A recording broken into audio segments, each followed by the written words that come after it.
students, welcome to the next lecture of the chapter Body Fluids and Circulation.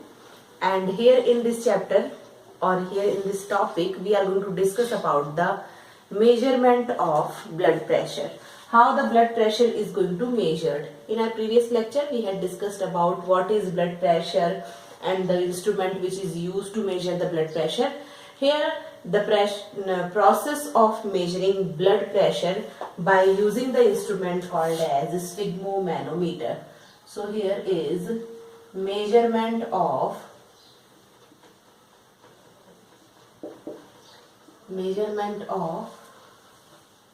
blood pressure.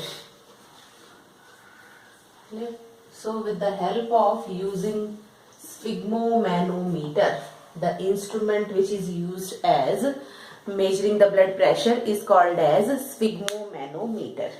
Okay. So here is the instrument, that is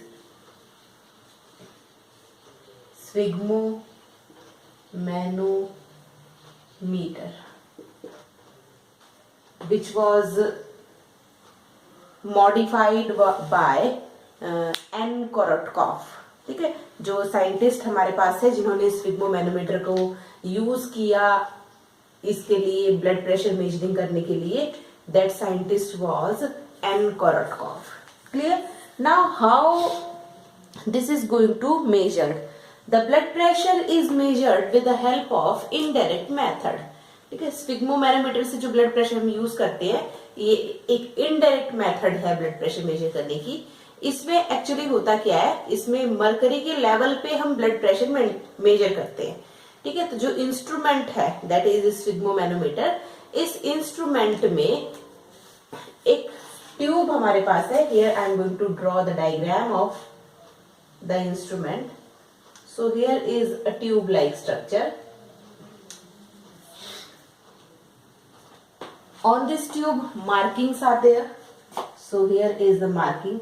Suppose 10, 20. This is 20, 40, 60, 80, 100, 120, 140, 160, 180 and 200.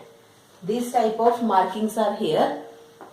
यहाँ नीचे से इसमें एक bulbs structure होता है, inside which the mercury is filled. है ना, thermometer आपने देखा, थर्मोमीटर में जो नीचे बल्बस स्ट्रक्चर होता है, that bulbous structure is filled with mercury.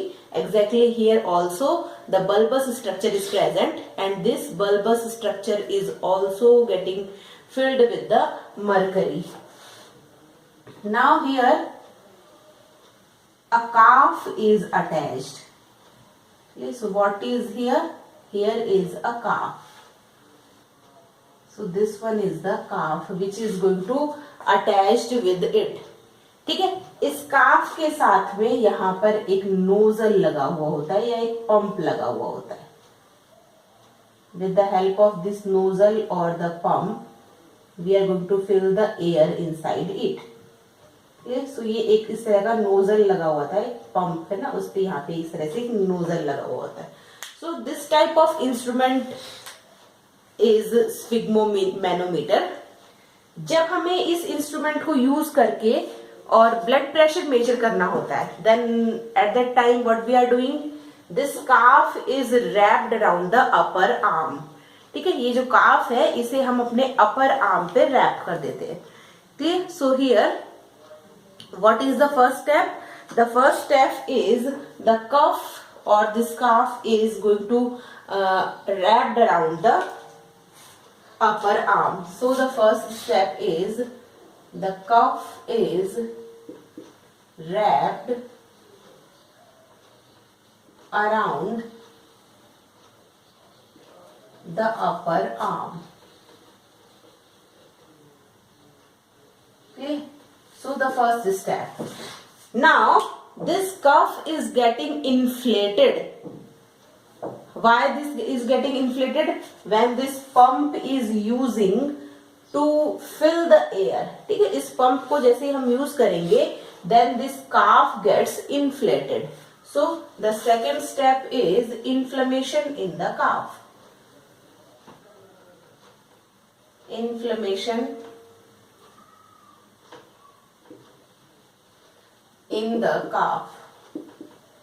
सो इस कफ के अंदर क्या होगा, इन्फ्लेमेशन, सॉरी, ठीक है। तो जैसे इस कफ के अंदर इन्फ्लेमेशन होगा तो यहां से जब एयर प्रेशर बढ़ेगा इस कफ के अंदर, then this air is coming inside here, ठीक है। तो यहां से एयर क्या होगा, इस ट्यूब के अंदर आएगा और इस ट्यूब में यहां इस नोजल पे क्या भरा हुआ है, mercury, clear. So here mercury is there.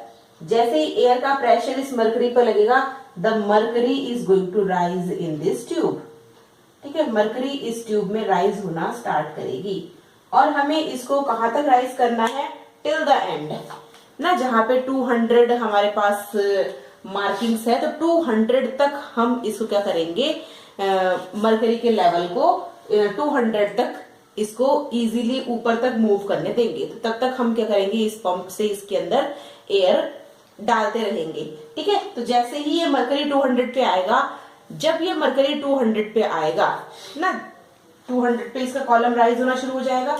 जैसे ही हमने एयर यहाँ पे ब्लो किया तो क्या होगा, mercury column starts rising, clear. तो ये मरकरी कॉलम क्या होगा, यहाँ पे राइज करना स्टार्ट करेगा और जब 200 पे आ जाएगा तो उस टाइम पर हम इसको छोड़ देंगे, क्योंकि 200 पे क्या होगा, जब इसमें एयर फिल करें तो इस टाइम पर क्या हो रहा है, जब हम इसमें एयर फिल कर रहे हैं तो इस टाइम पर हमारी जो रेडियल आर्टरी है, this radial artery becomes collapse, ठीक है। रेडियल आर्टरी कोलैप्स जाएगी, इसलिए हमें यहाँ पे टाइटनेस भी एक बार फील होती है। तो यहाँ पे क्या होगा, radial artery becomes collapse. So what is going to takes place here at 200 mercury level, radial artery starts collapsing, ये तो 200 लेवल पे क्या होगा, रेडियल आर्टरी कोलैप्स होना स्टार्ट हो जाएगी। जब ये कोलैप्स होगी तो इसमें ब्लड फ्लो क्या होगा, बंद हो जाएगा। जब रेडियल आर्टरी कोलैप्स होगी, ब्लड फ्लो क्या होगा, एकदम से बंद हो जाएगा। अब धीरे धीरे हम यहां से इस नोजल को लूज करते हैं। जैसे ही धीरे धीरे हम इस नोजल को लूज करेंगे तो मरकरी का लेवल क्या होने लग जाएगा, डाउन आने लग जाएगा, ठीक है। तो यहाँ पर हम अपनी, जहां पे हमने कफ को रैप किया है उसके जस्ट नीचे की साइड हम स्टेथोस्कोप का जो बेल है ना, that bell of the stethoscope is put here, है ना। और जो स्टेथोस्कोप है उसको हम ईयर में लगा के रखते हैं, यहाँ पे उसका बेल लगा हुआ रहता है। मरकरी के अंदर ये जो मरकरी है इस कॉलम में क्या होगा, धीरे धीरे मरकरी नीचे राइज होगा। जब धीरे धीरे मरकरी नीचे राइज होगा, क्योंकि हम इसका नोजल क्या करें, धीरे धीरे छोड़ रहे हैं, तो हमें जिस पॉइंट पर हार्ट का फर्स्ट साउंड सुनाई देता है, first sound that is the लब साउंड, ठीक है। तो हमें क्या सुनाई देगा, उसका लब साउंड सुनाई देगा। तो जिस पॉइंट पे हमें वो लब साउंड सुनाई देता है, हम उस पॉइंट को नोट करते हैं। तो यहाँ पे धीरे धीरे क्या होगा, मरकरी लेवल राइज होना, डाउन होना स्टार्ट हो जाएगा। और सपोज हियर ऑन 120 हमें लब साउंड क्या हो रहा है, सुनाई दे रहा है, या 110 पे सुनाई दे रहा है ना, 100 पे सुनाई दे रहा है, जहां पे भी हमें लब साउंड सुनाई देगा that is the systolic pressure, ठीक है। तो हमें क्या सुनाई दे रहा है, साउंड सुनाई देगा। सो फर्स्ट हार्ट साउंड, जिस पे फर्स्ट हार्ट साउंड सुनाई देगा that is the systolic pressure. और उसके बाद जब हमें सेकंड हार्ट साउंड ऑलमोस्ट हमें सुनाई देता ही नहीं है, लेकिन फिर भी कई बार मर जैसी आवाज हमें इसके अंदर सुनाई देती है, तो वो हम इंडिकेट करते हैं सेकंड हार्ट साउंड, ठीक है। तो वो आवाज हमें कहाँ सुनाई दे रही है, हम उस पॉइंट को नोट डाउन करेंगे, that is the diastolic pressure. In normal adult human being the value of this systolic and diastolic pressure is 120 upon 80 mmHg। ये वैल्यू एज के साथ साथ डिक्रीज भी होती है, ठीक है। एज के साथ साथ 120 का 140 और 80 का 90 भी हो जाता है, क्योंकि जैसे जैसे हमारी एज इंक्रीज होती चली जाती है वैसे वैसे हमारा ब्लड प्रेशर भी इंक्रीज होता है, ठीक है। ये अप्रोक्सीमेटली 140 या 90 तक है तो नॉर्मल है ना, एट द एज ऑफ 50, 55 और 60 ईयर्स। यहाँ पर यदि 140, 90 तक यदि ब्लड प्रेशर आया तो डॉक्टर्स कहते हैं इट इज नॉर्मल। क्लियर, क्योंकि 140 तक हमारा ओल्ड एज में या 60s 55 की एज में 140 तक ब्लड प्रेशर ठीक है, क्योंकि उस टाइम पर हमारी जो आर्टरीज है, ये आर्टरीज क्या होना शुरू हो जाती है, कोलैप्सिंग इनमें स्टार्ट हो जाती है, तो उस टाइम पर ये ब्लड प्रेशर ठीक है। But in certain conditions like hypertension, ठीक है, तो हाइपरटेंशन वगैरह कुछ ऐसी कंडीशंस हैं जिसके अंदर हमारा जो ब्लड प्रेशर है वो नॉर्मल से राइज हो जाता है। ठीक है, तो हाइपरटेंशन में क्या होगा, ब्लड प्रेशर इंक्रीज हो जाता है। So this is all about the process of measurement of blood pressure by using sphygmomanometer. ठीक है, तो इस तरीके से स्फिग्मोमैनोमीटर को यूज करके हम ब्लड प्रेशर को मेजर कर सकते हैं। सम डिजीजेज आर ऑल्सो देयर ना, ब्लड प्रेशर राइज है या ब्लड प्रेशर लो है, तो डिजीजेस भी हमारी बॉडी में होती है। About this diseases we will discuss in the next topic, और जो हार्ट रिलेटेड डिजीजेस का टॉपिक है वहां पर हम इसको साथ में डिस्कस कर लेंगे। Clear, so in our next lecture we will discuss about the another topic of the chapter. Thanks for the watching.